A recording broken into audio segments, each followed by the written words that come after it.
2023. The meeting is hereby called in order. Will the clerk please read the open public meeting statement? Pursuant to Section 5 of the Open Public Meetings Act, adequate notice of this meeting has been provided by posting on the bulletin board at Borough Hall and by notification to the Asbury Park Press, the Newark Star Ledger, and the New Coaster at least 48 hours prior to the meeting and filing with the Borough Clerk, all on December 20th, 2022. May I ask the clerk to call the roll? Ms. Buckley? Here. Mrs. Clay? Dr. Dobrin? Here. Mr. Nessie? Here. Mr. Manginelli? Here. At this time, I would like to invite everyone to join us retrieving salute to the flag. I pledge allegiance to the flag of the United States of America and to the republic for which it stands, one nation, under God, indivisible, liberty and justice for all.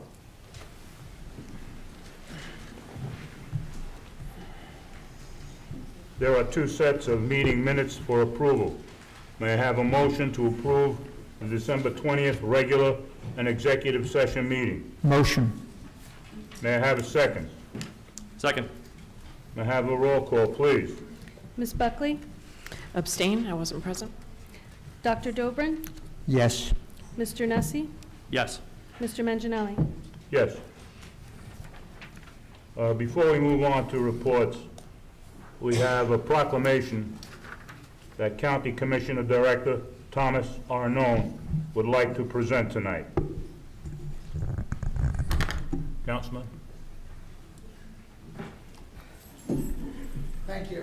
Before I start, I'd like to call up my fellow, colleagues throughout the county, which would be my fellow commissioners, Ross Sidra, Nick Duraco, and of course our sheriff, Sean Golden, and then all the mayors here, and committee people here that are here tonight. Would you please come up and join me up here for a quick second? I know we have some here because it's pretty special, and I'll speak a little bit about it.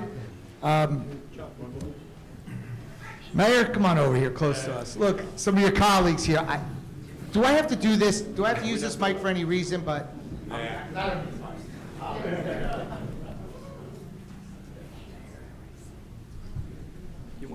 so tonight's like a real special night, and I heard something about, I guess a few weeks ago, and I think it was Senator Vin Gopel that recognized the mayor a few weeks ago, and I thought, how special that was. But more importantly, we had our reorg meeting, which for people that don't know, to start the new year, and we were sworn in, Nick, myself, and the sheriff were sworn in for a new term, and we talked about it with Ross and Sue Kiley there, that we should show some sort of recognition. And being a former mayor for 8 years, I know, there's a bond, and the bond is bipartisan, by all means. And you'll see here, up here, and I know we have Mayor Andrew Wardell, he likes to make a grand entrance. But of course, it's my town, so there. It's a total nonpartisan county that we live in, a bipartisan county, I should say, that we live in, and this is proof here. When we work together, we do everything together, and we're proud of that. We're unique with that, and when we want to recognize somebody, we come and recognize them together. And listen, there's not too many times we're going to be able to stand next to an individual here that, first of all, is knowledge that none of us in this room have about life in general itself, stands alone. But more importantly, his commitment to the town that he loves, his commitment to the dedication of the county, dedication to the state, and more importantly, dedication to his country over those years, shows here tonight. And I sent an email out from my office to say, let's meet up. Let's meet up and recognize me tonight, because, we don't want to say his age here, but he probably doesn't care. But at the end of the day, it's a time that, this is the oldest mayor of the country here in Monmouth County. And let me tell you something, the loud work, probably 3/4 of us here, maybe all here. And it's important that we're all here to say, you know what, we're a team, we support each other, we work together, and it was something that was important. And the thing I want to say to you, Mayor, is I can't tell you how happy I am to say that you are a mayor in Monmouth County, and I'm sure that all these gentlemen behind me and ladies behind me feel the same exact way. And listen, we should be half the person. We should actually just be here at 98 and be here to say that we're here to work like you are. You know, it's funny, people say all the time, you know, this county here, you know, you have Arnone, you have the Citra, you have Morocco. I mean, well, we also got Brillo there, and that's what's important about everything. So, Vito, you know, I mean, I don't have to read all of this.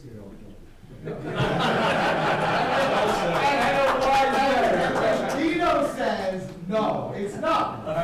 But more importantly, you know, usually, I mean, I think all of us do this here, including yourselves. We recognize the day for that individual, but this is different. None of us, at least I don't think, here in Monmouth County, will ever be able to stand up here and say, we're standing with someone that works hard, cares and loves what he does for the people that he represents. And at a time of his life where most of us are just relaxing, enjoying life there, and Vito could be doing that. But he chooses. I know you are. I know you are. So Vito, this is it. We normally say that January 17th, 2023 is Vito Day here, Brillo Day in the county line. It's different with you. It's the whole year.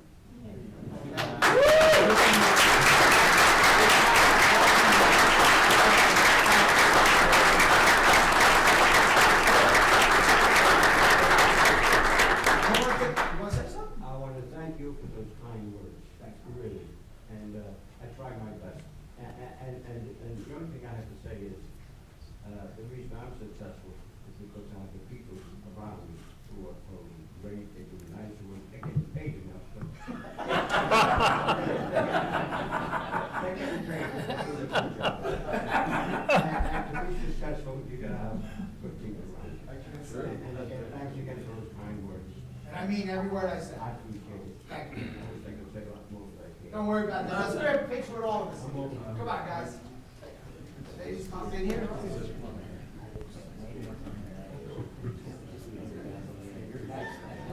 Shelley, you see him, do you see Obama? No, huh? No, go palm. All right.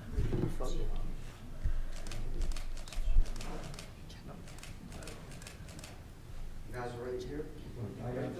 I see you guys. Thank you. Thanks, Mayor. Thank you.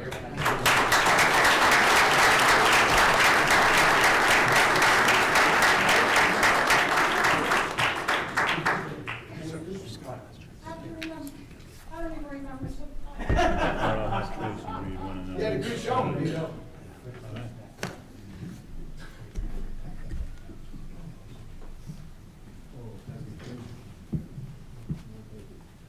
So, real quickly, I'm gonna let you know, because it's important, I think, for the public, because I think it's important for everybody just to announce with it, because I think that kind of shows the unity.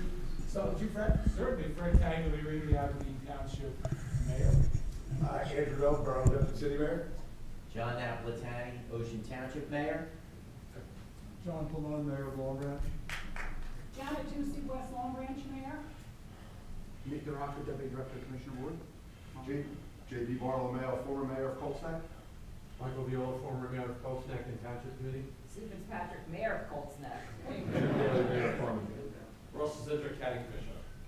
So, and of course, we have our Sheriff Sean. Sheriff Sean Wilson. He doesn't have any more. Thank you, thank you, thank you.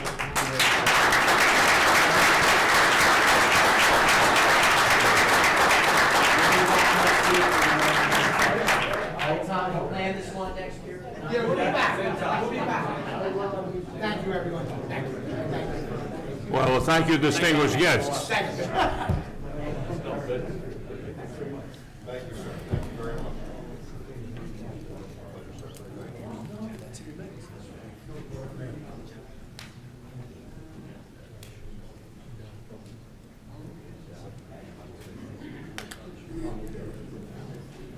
At this time, the borough would like to present Mr. Reevy with a proclamation, and at this time, I would like to ask Councilmember Tracy Buckley read the proclamation.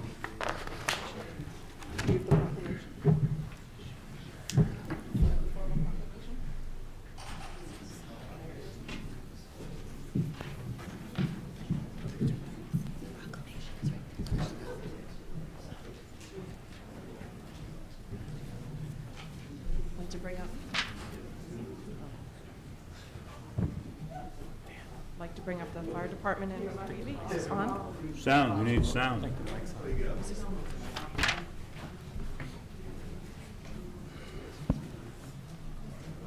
Testing, testing. Good evening. I'm honored to be in your presence, sir. We will have Senator Gopal joining us. We're going to do this one first, and Senator Gopal, and then the fire department can do theirs, and when the senator shows up, then we can proceed.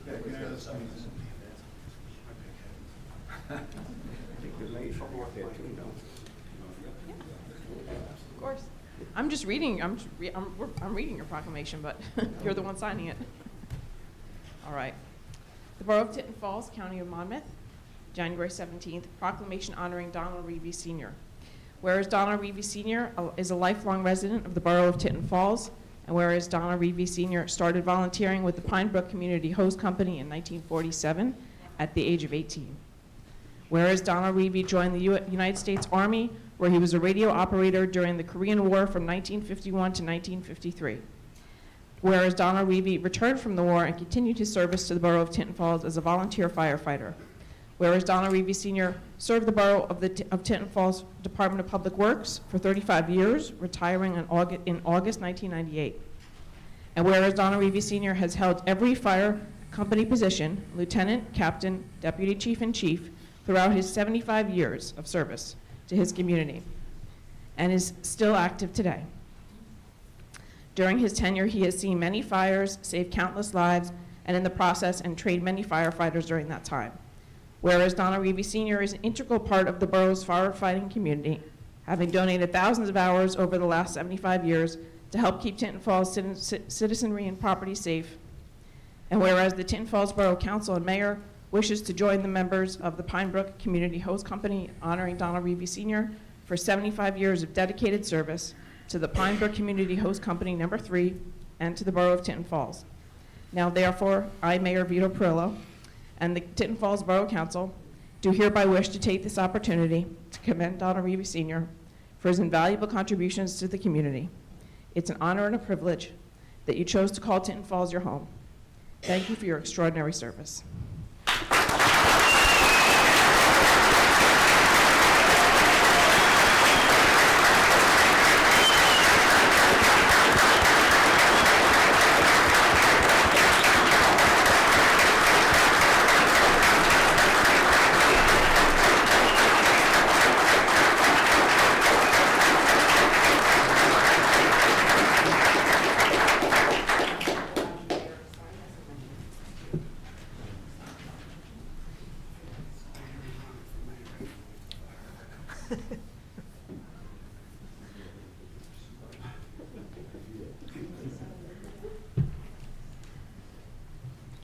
And now I'll turn it over to Joe. Sure. So when I first, when I first heard Donald Reevy has been a member of the fire company since 1947, longer than most of us have been alive, and hearing the stories, it was an honor to serve with him in his fire company, and also I thought it was important to do something nice for him. He's done something that most of us didn't do or haven't done or possibly won't do.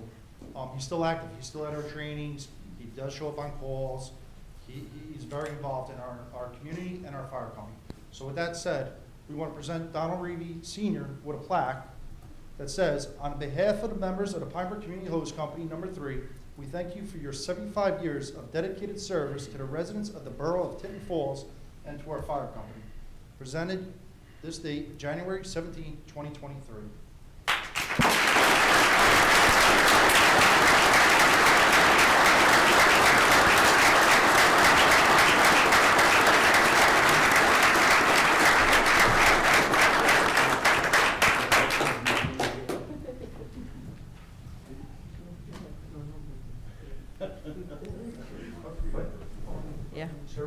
sitting tight, they want a Do picture. another photo.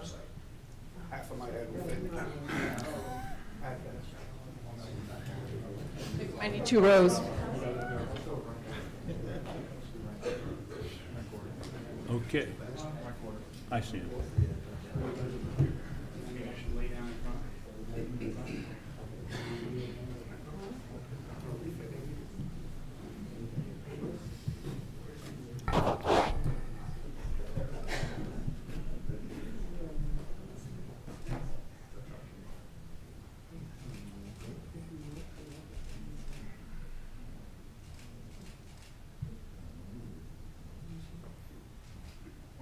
I would suggest you all remain standing here. All remain standing here. Oh, thank you. Congratulations, guys. Brief proclamation. All I'm sure remain you- standing here, please. Hello, Council President Manginelli.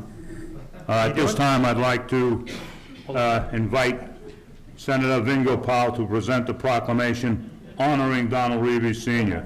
Senator? Thank you, Councilman Manginelli. The Senate in the state of New Jersey is pleased to salute Donald, a highly esteemed resident of the borough of Tinton Falls, Monmouth County, in recognition of his remarkable 75 years of service to his community and to his nation. He has served his country with honor and valor as a radio operator in the United States Army during the Korean War, and he continued a sterling record of commitment upon his return to Tinton Falls. He's given as generously as his time as energy and volunteer firefighter for Pine Brook Hose Company No. 3 since 1947 and throughout his outstanding career. There's a few more paragraphs, but in the interest of time, we honor you on behalf of the Senate. We put into official record in Trenton, New Jersey, signed by the Senate President, the Secretary of the Senate. We're going to read it on the Senate floor, and congratulations, sir, on the incredible achievement that you accomplished, continue to accomplish, and not just the residents of Tinton Falls, but the state of New Jersey salutes you. God bless you and your family.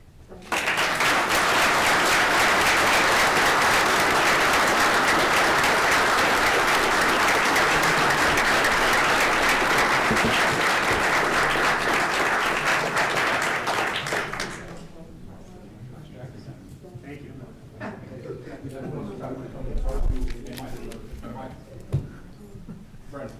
We're just gonna try to squeeze it in. Hey guys, call me to leave. You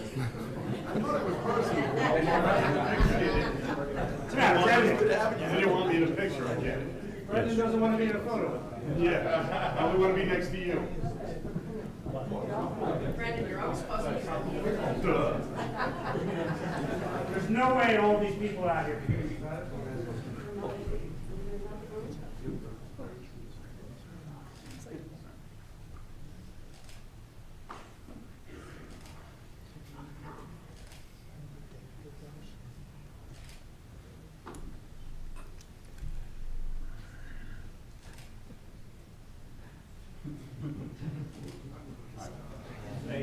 All right.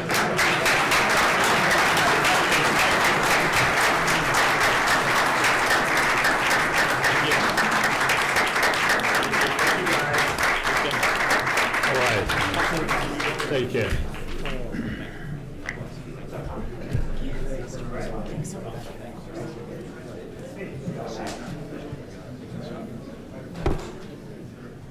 Unusual, we have 2 vets. We have a World War II vet and a Korean War vet.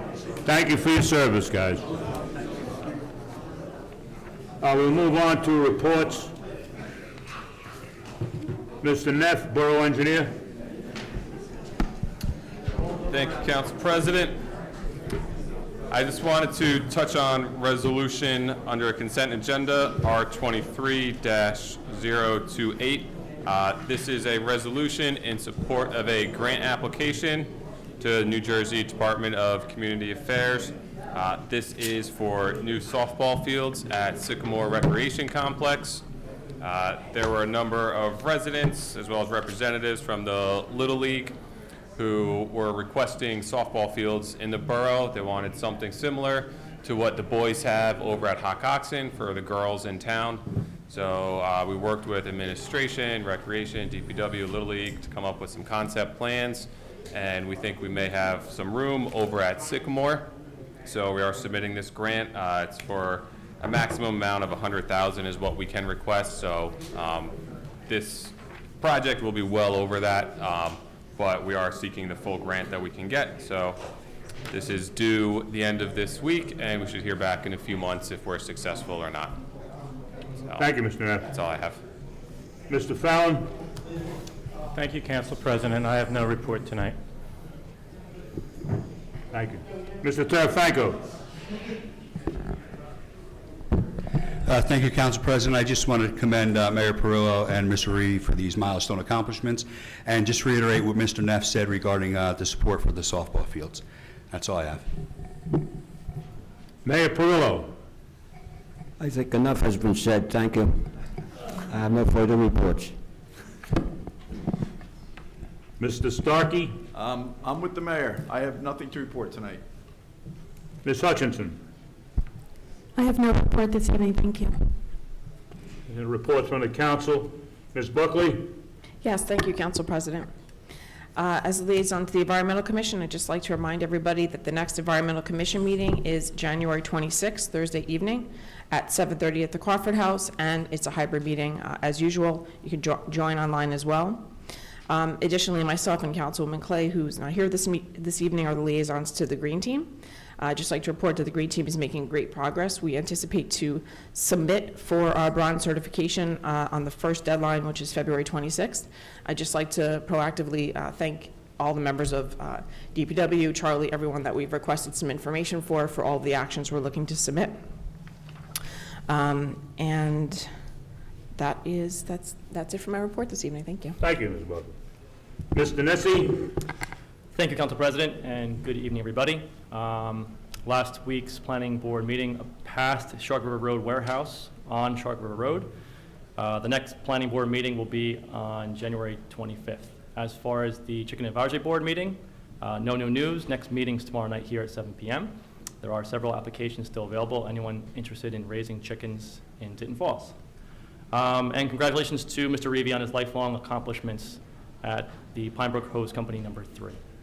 And that concludes my report. Thank you, Mr. Nessie. Dr. Dobrin? Okay, I have no report, but I'd just like to say congratulations to my good friend and our favorite mayor, Vito Perillo, on this evening's proclamation. Best wishes for good health and continued success, Mayor. Keep it up. Congratulations to Donald Reevy, Sr., on this well-deserved proclamation, no doubt. And that's all for my report. Thank you, Dr. Dobrin. Just want to add on to the congratulations to the mayor and to Mr. Reevy. I have no report. Ordinances for introduction. There are no ordinance for introduction this evening. At this time, there are 2 ordinances for final consideration. We will hold a public hearing on these ordinances with comments being limited to 3 minutes.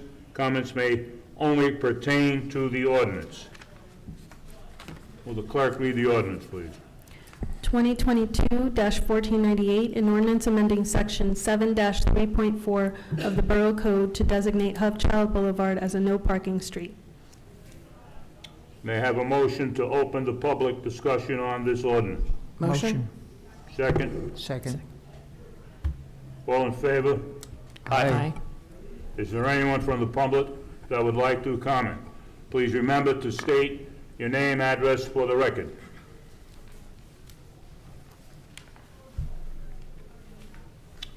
Since I see no one, may I have a motion to close the public hearing? May I have a Motion. second? Second. All in favor? Aye. Are there any council members that would like to comment on this ordinance? May I have a motion? Motion. May I have a second? Second. May I have a roll call? Mrs. Buckley? Yes. Dr. Dobrin? Yes. Mr. Manginelli? Yes. Mr. Nessie? Yes. May I ask the clerk to read the title of the next ordinance? 2022-1499, an ordinance setting salaries for department heads, statutory employees, mayor, and council. May I have a motion to open public discussions on this ordinance? Motion. May I have a second? I'll second. All in favor? Aye. Is there anyone from the public that would like to comment? Please remember to give your name and address for the record. Having seen no one. Are there any council members? May I have a motion to close the public hearing? Motion. May I have a second? Second. All in favor? Aye. Aye. Are there any council members that would like to comment on this ordinance? May I have a motion for adoption? Motion. May I have a second? Second. May I have a roll call? Ms. Buckley? Yes. Dr. Dobrin? Yes. Mr. Nessie? Yes. Mr. Manginelli? Yes.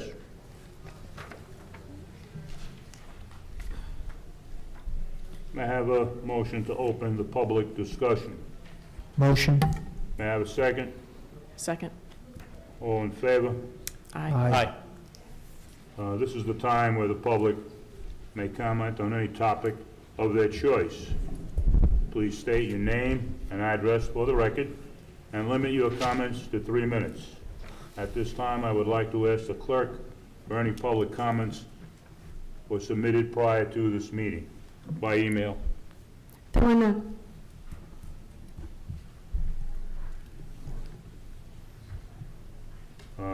Okay, let's get started with the public comments.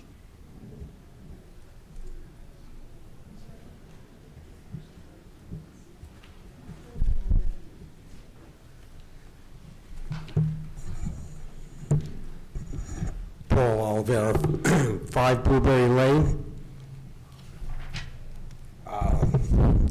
Wanted to make the council aware of neighborhood concern regarding the Pine Brook/Ruffin Cemetery, where I had a meeting today with the administrator along with Michael Stanton, and we discussed a few of our concerns.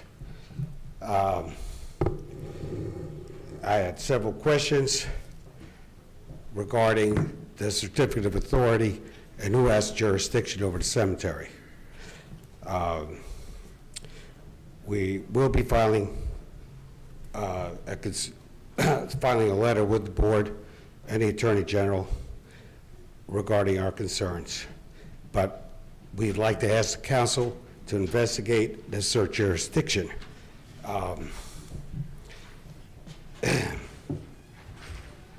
Certificate of authority changes the use of that cemetery from a private family cemetery to a public commercial one.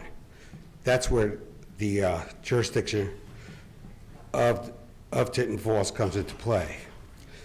It is not conforming on multiple counts. It's less than 10 acres. It has inappropriate setbacks, environmentally sensitive concerns. There's going to be thousands of graves from crematoriums placed there. So there's concern on the environmental impact. There are graves encroaching Lot 11 from what I've been told. And furthermore, the cemetery had an entrance on Bowles Lane prior to the Sterling Forest development, which was 1991. I have an open request in 2317, but I have not received an answer yet. But that entrance was subject to an agreement with the builder to close Bowles Lane and open up an entrance on Ruffin Court. It's now being discussed behind doors that Bowles Lane should be opened again. And I'd like to assert that that cannot be done without a hearing. So we need a public hearing on that matter. And I addressed all these concerns to the administrator, so I'm waiting a response from him. But I'd like to ask the council to investigate and assert their jurisdiction. Thank you.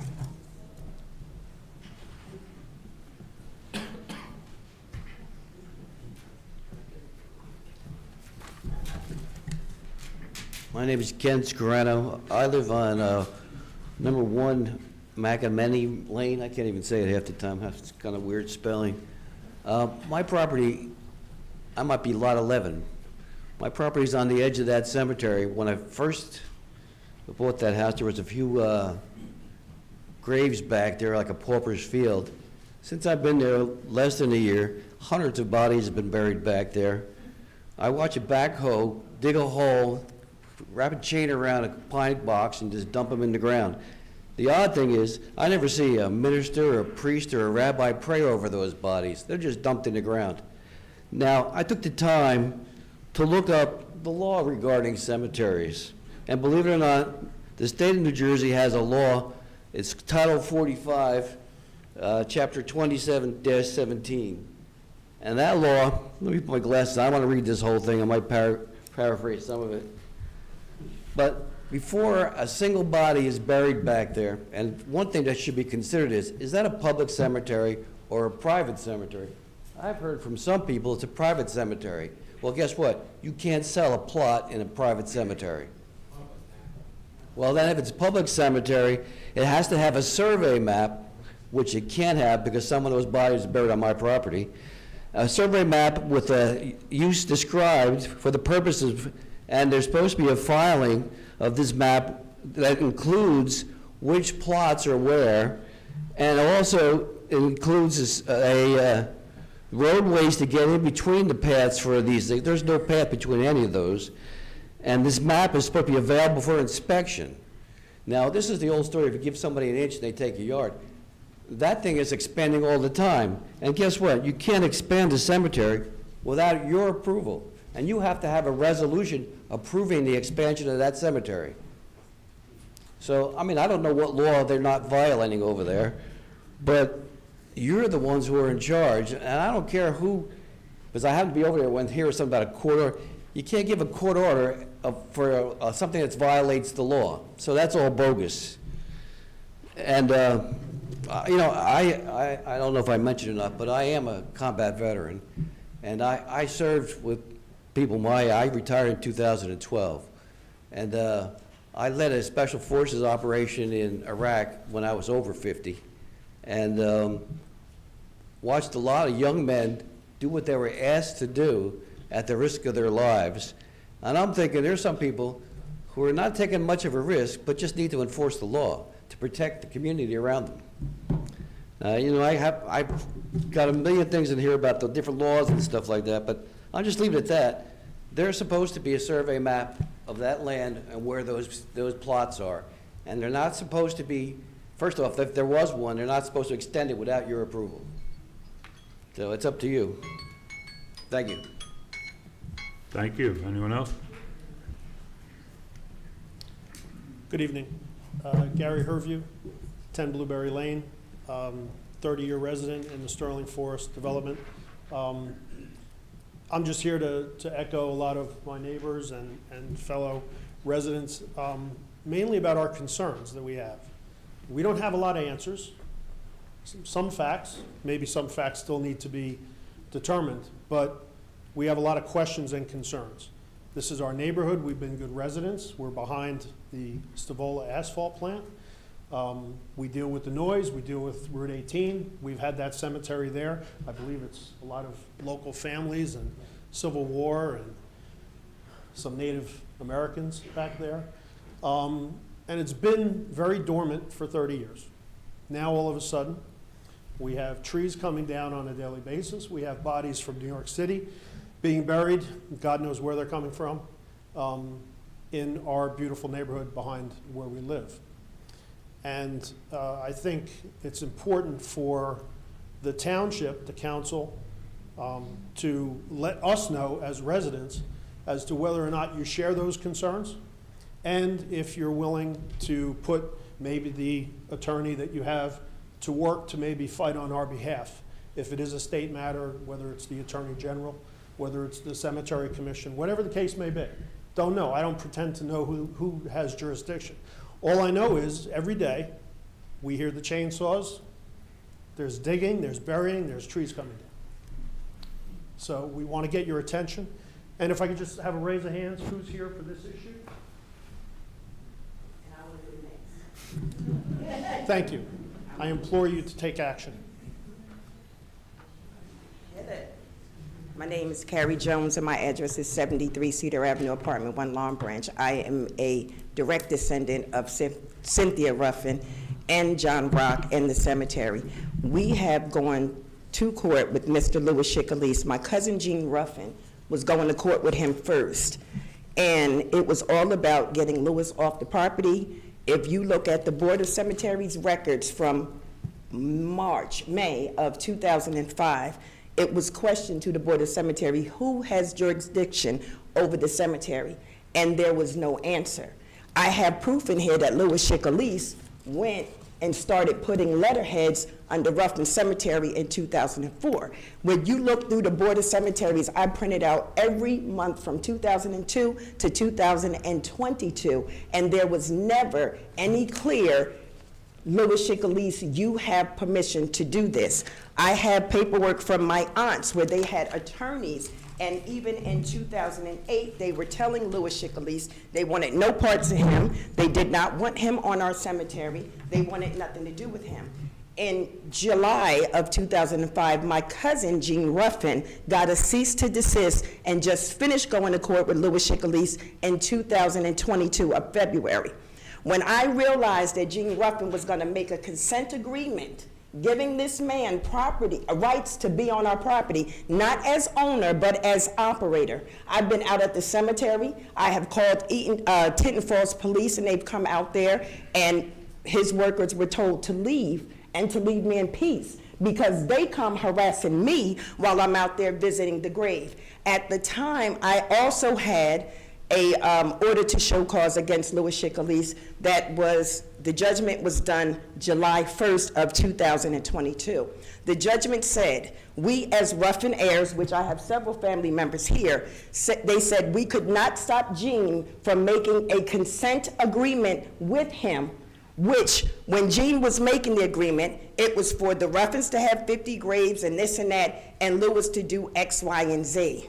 By the time Mr. Chicalis wrote that paper up and Jean signed it, he took blanket, never says anything about ownership. If you look at the taxation papers for 2022, it is still owned by the Ruffin heirs. The only reason why Louis Chicalis had to make a consent agreement with Jean is because Jean is an owner.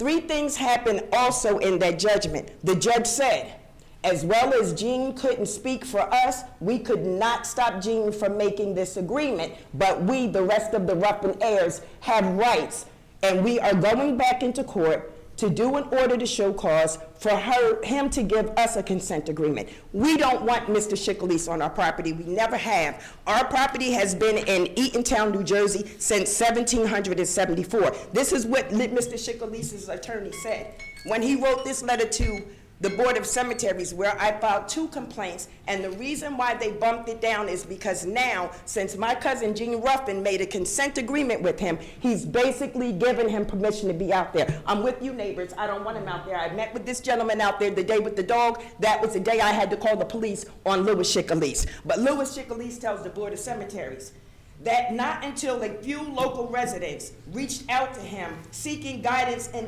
assistance to revise the decline of the cemetery, which clearly isn't true because these people are sitting here in this courtroom.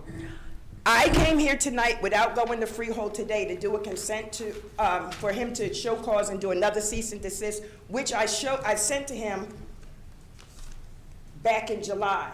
I lost my daughter in May of last year. My sisters, my brother, my grandparents, great-grandparents are buried at that cemetery. And I had to bury my daughter on another cemetery because of the mess going on with Louis Chicalis. We have sat down time and time again to try to make agreements with him. He wants to put a crematorium out there. He wants to open all these roadways. And then he writes on paperwork that we didn't know what property it is. We actually know it's a whole 22 acres of property that we own back there. And it's never been touched because we never tried to run it as a full-fledged cemetery. Is it historic? Yes, we know all about that. We want to preserve it and make it historic. And we want graves for the rest of our family, not just us, the Rocks, the Reeves, the Bowles, everyone that came from out there. So trust and believe. I'm going to leave my number with everybody. I will keep you abreast of what's going on with this. But Louis Chicalis is horrible. He even had the nerve to meet with me several times and then write in this letter to the Board of Cemeteries, which I will give you, that I was trying to extort him when the judge clearly said I had a right to take him back in court. And the last filthy thing he did was he tried to introduce a doctrine of laches. That means that when you're black and you slumber your rights because you don't know the law, because you didn't do it in time, he wanted the judge to dismiss my case. The judge said, no, ma'am. He told me, Ms. Jones, you're doing good for your family. Dot your I's and cross your T's. The only thing you can't do is speak for Gene, just like Gene can't speak for you. And when I sent him a cease and desist, he signed it COVID-19. This is the kind of person we're dealing with here. But trust and believe me, tomorrow I will be in Freehold, and I didn't let the Board of Cemeteries know that this meeting was going on, but anybody in here, Ellen Green is her name, and I'm going to give you her email, and you tell her, because he has them thinking that you guys are down with this, and you want this going on. And he's screaming, all Kerry wants is the money. That is my family inheritance. I would not want nothing more in my family but to put our people in mausoleums and make that a historic place back there for all to come and know where the Indians came from and the blueberries and the strawberries that were grown in Monmouth County. Okay? So enough of Mr. Lewis Chickalese.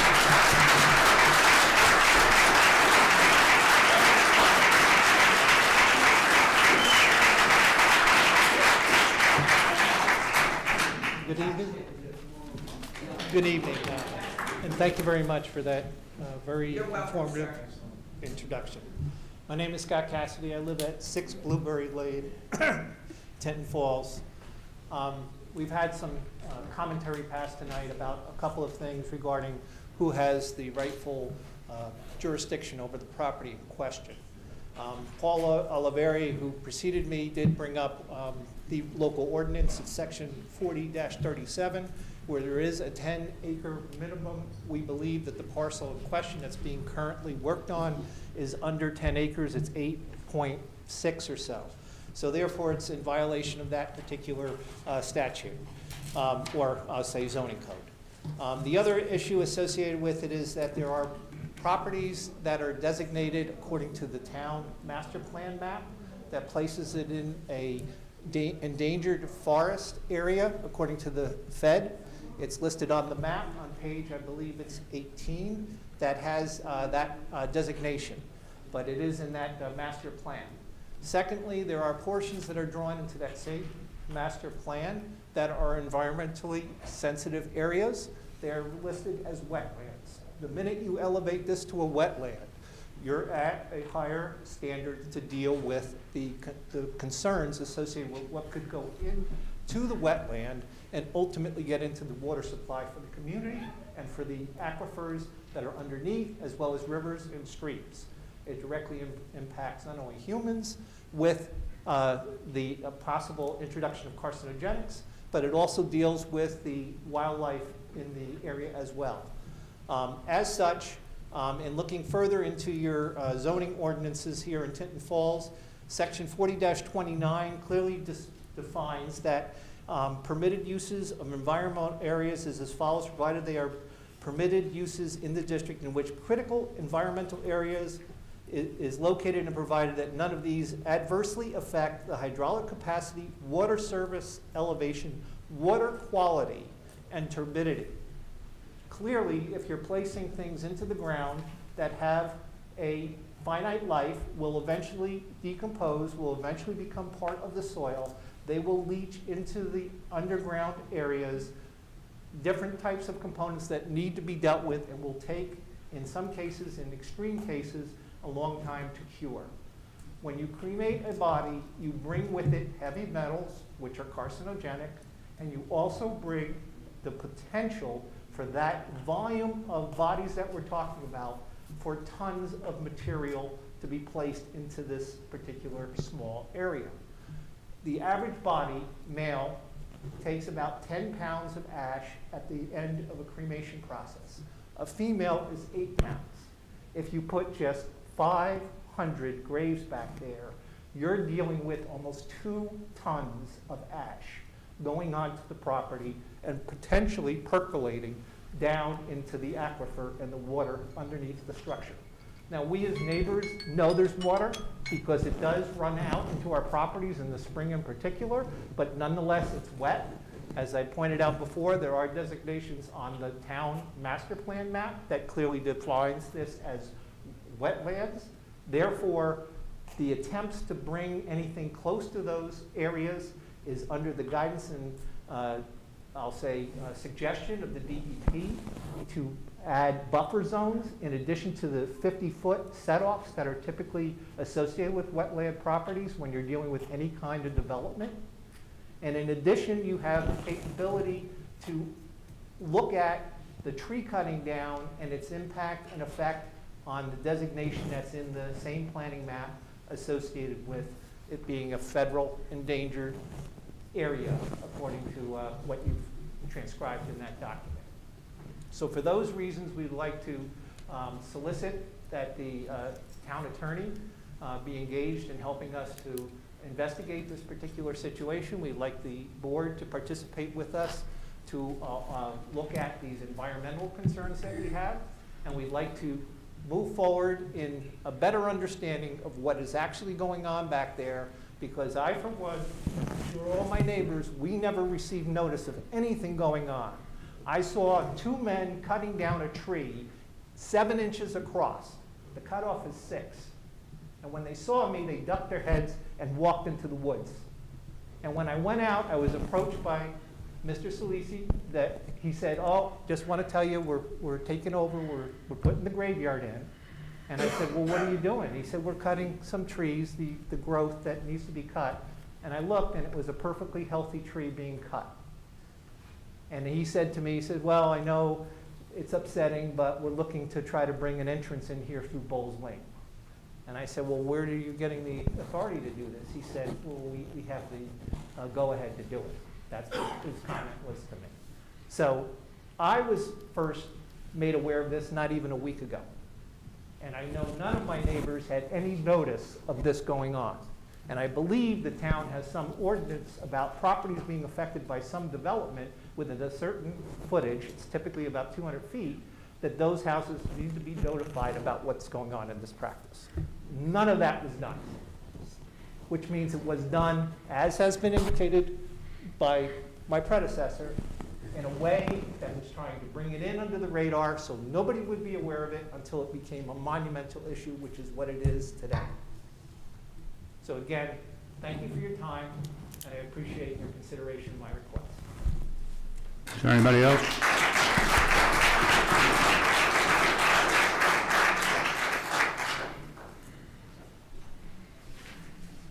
Good evening. My name is Michael DeMarco. I live at 13 Blueberry Lane. A lot of what I would have said tonight has already been stated. In just conclusion, we are asking the council to immediately restrict any further development on this land until which time a proper hearing and the effects of this expansion can be reviewed with respect to both zoning and the environmental impact to our communities. I ask the members of this council to remember that while your tenure in these positions you hold are limited, the decisions you make and the legacy you leave will have an everlasting impact on the residents of this community. It is the role of those in the community to protect it, to be good stewards of the environment, and as our elected leaders, we request you do no less in this matter. Thank you very much.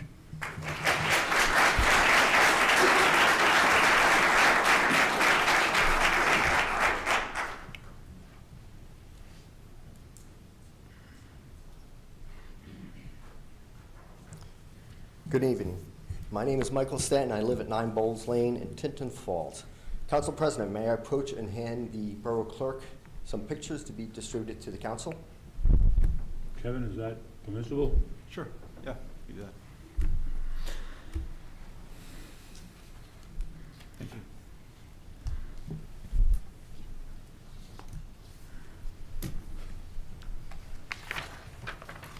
As I said, my name is Michael Stanton. I live at 9 Bowles Lane, Tinton Falls. My wife and I have lived here for over 30 years and raised our 6 daughters here. Ruffin Cemetery is a historic cemetery with a rich history and a deep sentiment for descendants of our first Tinton Falls families. That area was a First Nation burial ground and used as a local cemetery long before land was organized into block and lots, and even before the Pine Brook Cemetery was established in 1852. The Ruffin Cemetery lot now occupies part of that land and became a family cemetery for the Ruffins, Reeves, Roxbury's, and a few others. 18 years ago, In 2005, Mr. Chicalese came and attempted to take over the cemetery and operate as a commercial cemetery using whatever tricks he could. I believe his plans even included building a crematorium on site. It was opposed by the Ruffin family and others, and the New Jersey Cemetery Board started investigating. However, at the end of 2005, it suddenly dropped all mention of the Ruffin Cemetery, and we thought the matter was resolved and the cemetery was going to continue to just be a family cemetery. For over a decade, everything was quiet, and then 5 years ago, he started burying bodies and interring remains. As several groups have organized cleanups of the Pine Brook and Ruffin cemeteries over the years, I assumed activity I heard back there last year was just that. I was mistaken, and the activity actually has been and continues to be the clearing of trees to prepare for burying thousands, many coming from New York City. As you can see, the community is concerned and some are outraged that this could happen. There are zoning, environmental, health, historic, and legal concerns, but frankly, what of human decency and respect? He bullied his way in and is pushing everything aside to make a quick buck. I asked the council to thoroughly investigate the travesties here and find a solution that protects the safety, welfare, and character of this community and restores dignity to the Ruffin, Reeve, Rock, and Berry families members buried in the Ruffin Cemetery. Thank you.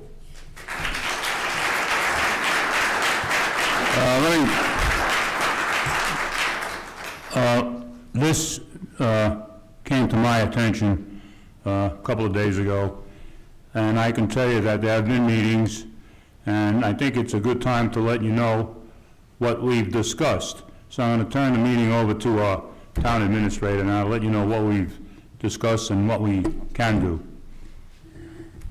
Council President, if I may, I'm Kevin Starkey. I'm the borough attorney, and Council President said he came to my attention just a few days ago, and I've been looking into it since, along with the administrator. One gentleman got up and asked a question: does the council share the concerns of the residents here? And I can tell you the answer is absolutely yes.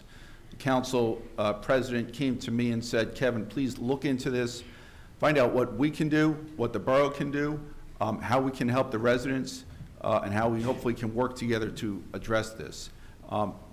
I've done some looking into this. I need to give you some background, I think, so everybody's operating on the same page. I know Ms. Oliveri got up and gave a short history of the Ruffin Cemetery, and it was for decades, maybe even more than decades, a family cemetery owned, operated by the Ruffins for their family members, for veterans, for Native Americans, for a lot of good people. In 1976, Ms.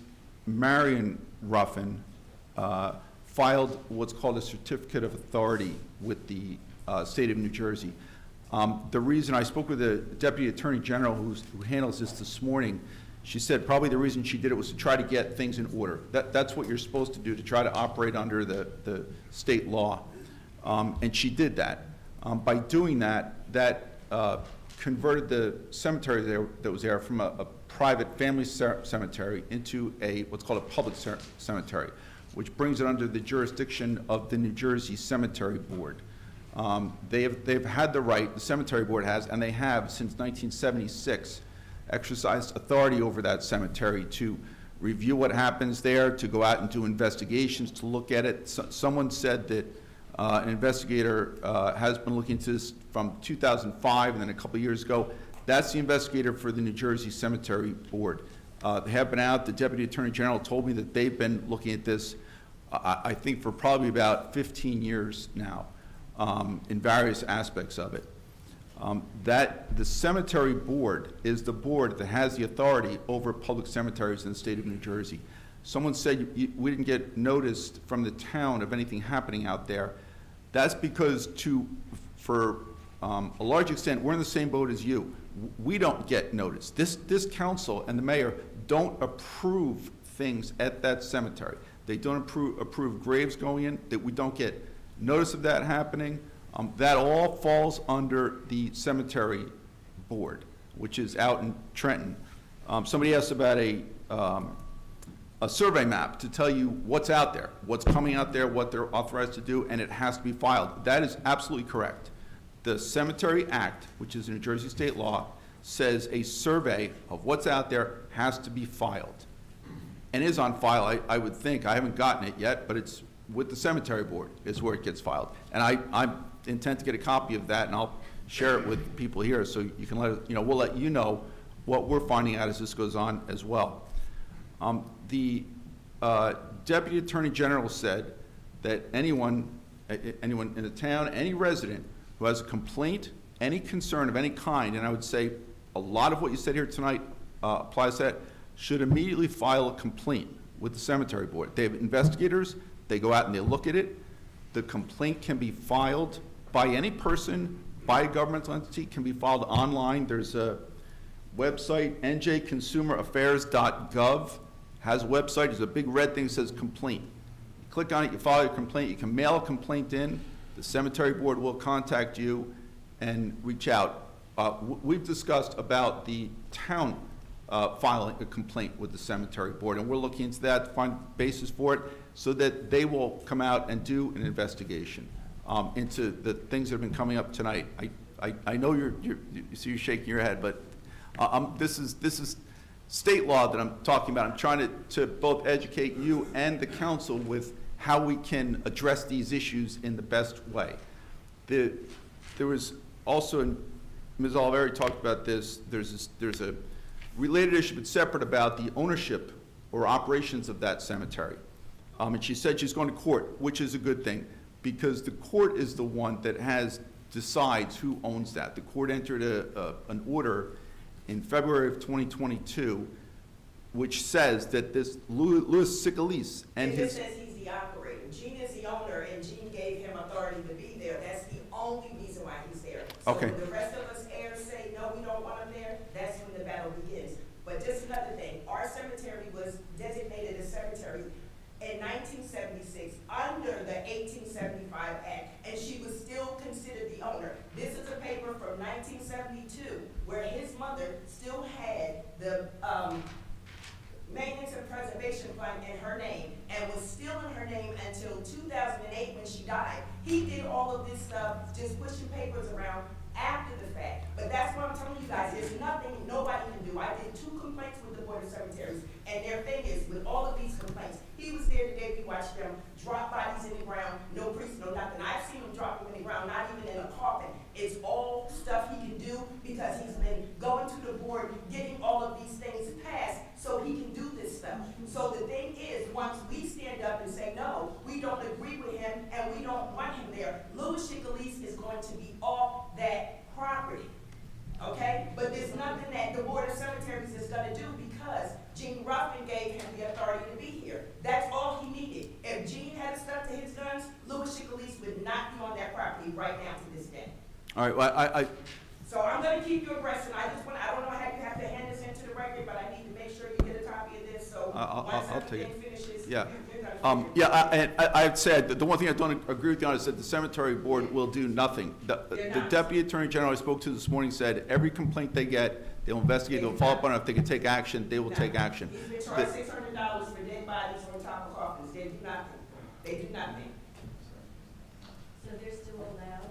Oh, yes. They're still allowed to put bodies in? He's still, the only thing that can happen to him is the Board of Cemeteries, they have regulations. They will fine Let's, him. one at a time. You want to say something, sir? Okay. Paul Oliver again. For the record, I'd like to address just one point. Sicalis is the current possession of certificate of authority as of February 8th, 2022. Okay?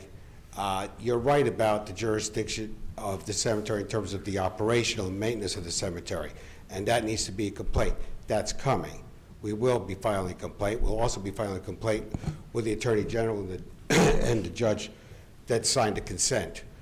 But I'd like to clarify one very important issue. And you're saying that Tinton Falls doesn't have jurisdiction here? Tinton Falls, no town in the state of New Jersey has jurisdiction over a public cemetery. Okay, let's Something define called the New Jersey jurisdiction. Cemetery Let's Act. define Sir, jurisdiction. sir, Yes, Sir, my question, sir. let me finish my answer. Okay. There's a state statute called the New Jersey Cemetery Act, Mm-hmm. which says that the cemetery board has jurisdiction over cemeteries. This is an issue that went up to the New Jersey Supreme Court. Yeah. When a town said that they wanted to assert jurisdiction, the Supreme Court said, no, you can't. You can't adopt an ordinance that governs how a cemetery is operated. That is solely within the jurisdiction of the cemetery board. Not operation, but we do have ordinances on the book, and their ordinances have to defer to our local ordinances. That's also in the act. The enabling legislation states that precisely. Sir, I read it. Let me just listen, we'll investigate this. And Oh, believe- we can't- Look, our that's hearts a are really with you. salient point Sir, there. We're with you, we want to help you, okay? Right. We I do want to understand. help you. Things you've said tonight came as knowledge to us, we'll investigate it, and we'll keep you updated on where we are. But in the meantime, the advice we're giving you now is file those complaints with the cemetery board. Okay, but I want to make it clear to the board, to the council rather, that we do have jurisdiction, that we do have ordinances involved here, and they can't be ignored. That will be investigated. Okay? Yeah, but let me tell you, sir, the town has zoning ordinances. Yeah. Those zoning ordinances are not effective on cemetery property. The law is very clear on that. We cannot restrict the number of graves go in, how they go in, Okay. where they are built. And it is unfortunate that we don't have that. But that is an authority the state has taken to itself. Okay, I didn't say on the operation and maintenance of the cemetery. There are other ordinances besides that. What is the minimum lot of a cemetery, public cemetery in Tinton Falls? So I You know think, that? I just want to add, so those ordinances are in place for new developments. There's something, and Mr. Stark can correct me if It I'm wrong. was Can I finish? de facto new when that C of A was issued, okay? So That changed the use. That changed the use. Learn your land use law. Sir. We don't have a land use specialist here in the room, okay? I know a few things, I don't know it all, but you're wrong, okay? It is non-conforming, period. Sir, We need to assert, because it's we not- need to assert, Can we listen to Tom Neff real fast? yeah. So there's something called the time of application rule. And when the use of the property initially comes into play, that's when the ordinance in effect at that time comes into play.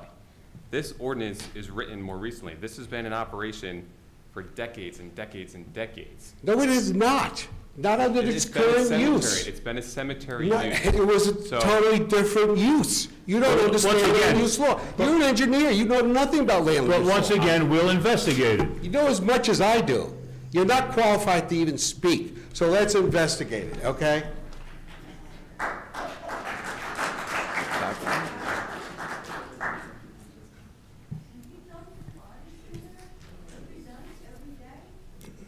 No, whoever asked it, no, he is not permitted to dump bodies. No, come on. That's enough. Is there anybody else that wants to address the council? I just want to know how to hand this paper in to you guys, and just for you guys, please don't get upset. This man owns 300 historic cemeteries in New Jersey. This is what he does. He goes around and he collects the historic money, and he's hollering that I wanted money, which is my family's inheritance. So I'm telling you, when me and the rest of our family heirs, because it's our property, say we don't want him there, he'll be gone. We just gotta wait till I go back to court, he'll be gone. He'll be gone. He lies. He said all of you guys wanted this, and he tells people that my family is not with me. They want nothing to do with me. They just lie. But his road is gonna come to an end. But don't get upset about it, because there's no need of screaming and hollering at these people. There's nothing we can do right now. But trust you me. You know what was so sad? I cried today. I read one of the papers that said in 1823, my ancestors, every one of them from Pine Brook, demanded to be freed. And one of my great-great-grandfathers, Peter Rock, got 1,800 acres of property. And in 2023, we're still fighting for 8 acres of land. So trust and believe me, Louis Chicolis has the Board of Cemeteries locked up. There's nothing they're gonna do with this consent. But guess what? as heirs, we have a right to consent too, and we don't consent to him being there. So as soon as we get in court, because he ignored my cease to desist, I sent him in July. We'll have an official one tomorrow, and the ball will just go from there. And I will let you guys know, but this guy is really the worst person I've ever met in my life, okay? He met with us trying to give us money, and then he put in the paperwork that I tried to extort him. How do you call for a meeting? And the sad thing is, I had my granddaughter record the whole meeting. So anything Louis Chicalis wants to come up with, I am ready for him. My family did not do this in 1823, not even being able to read. And I have a brother that went to Princeton with 13 scholarships, and I'm gonna let him take 8 acres. He can have Jean's half an acre because he has a niece that owns part of that. He's criminal too. But we're gonna deal with this, and anything that we can do criminal, he's on this man's property. We're gonna deal with Louis Chicalis because he's not right. And now I don't know how to ask to get this. We certainly appreciate all your comments, and we will investigate it, and we'll do all we can to help you. Council President, do we have this gentlewoman's name and contact information?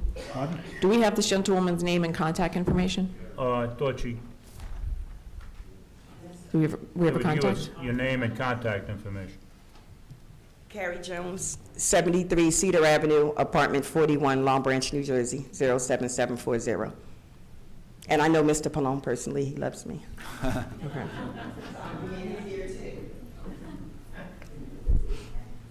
Are there any other comments?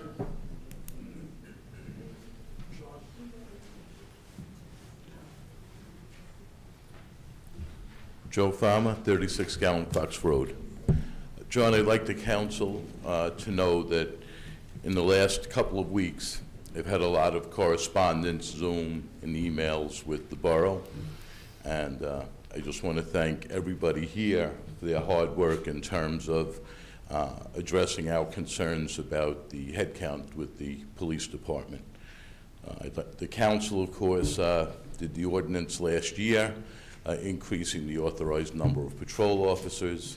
Our CFO, Mr. Fallon, figured out to roll over surplus money from last year into this year to fund it, and the support of the mayor and Mr. Tarafanko in particular, and Chief DeLucia, of course, to commit to following what had been laid out last year and now into this year. And I'd like to especially thank Mr. Tarafanko, who's been very patient with me and very responsive in giving us a lot of detailed information. And we look forward to the expansion of the patrol force. And the only thing I would ask is if you could keep us apprised as to the process and the project and how well you're doing. But, you know, thanking the council body for your wisdom with the ordinance, and Mr. Fallon knowing how to fund it, and the mayor and Mr. Tarafanko and Chief DeLucia in supporting the expansion of Tinton Falls Police Department. I think it will be great for the entire town, not just our neighborhood. When we see the masses of people that are in the outlets and at the soccer fields and all of the new development, I'm sure it's quite a juggling act at the current levels to keep everybody safe. And I know that we'll get great candidates and hire the right people. Have all the confidence in the world in Mr. Tarafanko and Chief DeLucia, but I want to thank everybody for all of your roles in bringing this to fruition, and look forward to new police officers in 2023. Thank you. Thank you.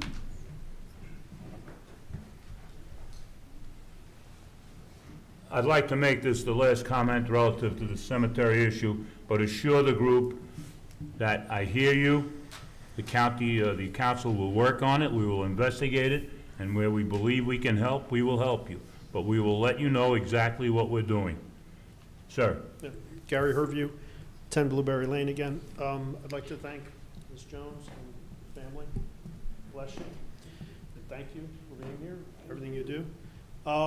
I think that you've got a taste of sort of our frustration and our outrage. People crying. They want to. We want some of that back, not excuses. Not, well, we can't do this. How about what can we do, right? And so I think what we would like to hear from you is specifically what you plan to do. I appreciate your words, and I respect them. And Well, that's all I have at this point, since we have to do a lot of research. Well, I mean, you know. And that we will do. And that's fine, but if you came to our neighborhood every day and maybe had your lunch out in that cemetery, you'd see what's going on. So I think that we would like to know specifically what you can do as individuals, as council members, as attorneys, engineers, administrators, to feel what we're going through and what can be done about it, in addition to what the family's doing. I think if we need to know that you're on our side, not just in words, but in deeds.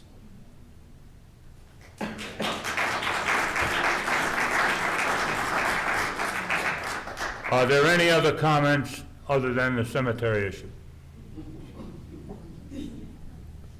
Not hearing any further comments, may I have a motion to close the public session? Motion. Second? Second.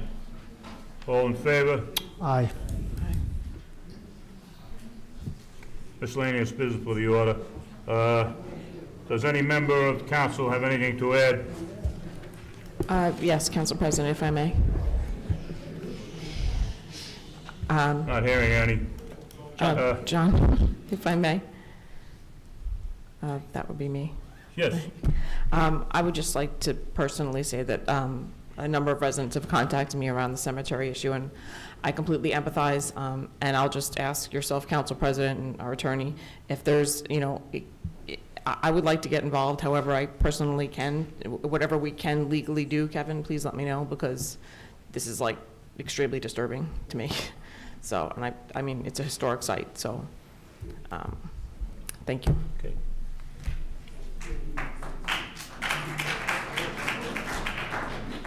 I wasn't planning on getting to say anything. I know you closed.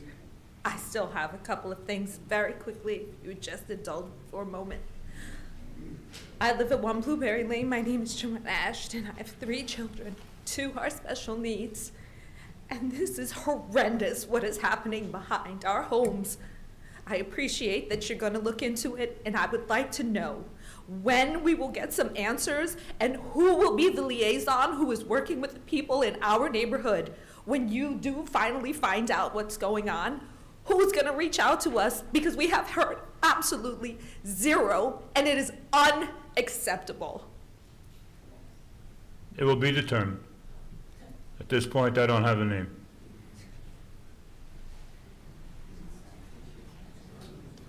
I thought I closed this, but we'll close it again. Now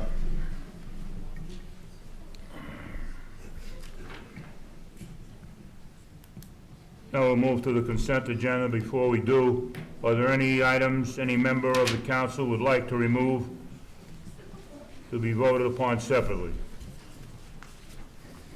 Hearing none, may I have a motion to approve the consent agenda? Motion. Second? May I have a second? Second. May I have a roll call, please? Ms. Buckley? Yes. Dr. Dobrin? Yes. Mr. Nessie? Yes. Mr. Manginelli? Yes. It's gonna adjourn now, right? Right?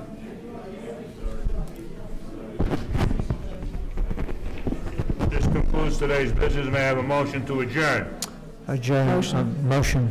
May I have a second? Second. All in favor? Aye. Aye. The meeting is adjourned at 8:43.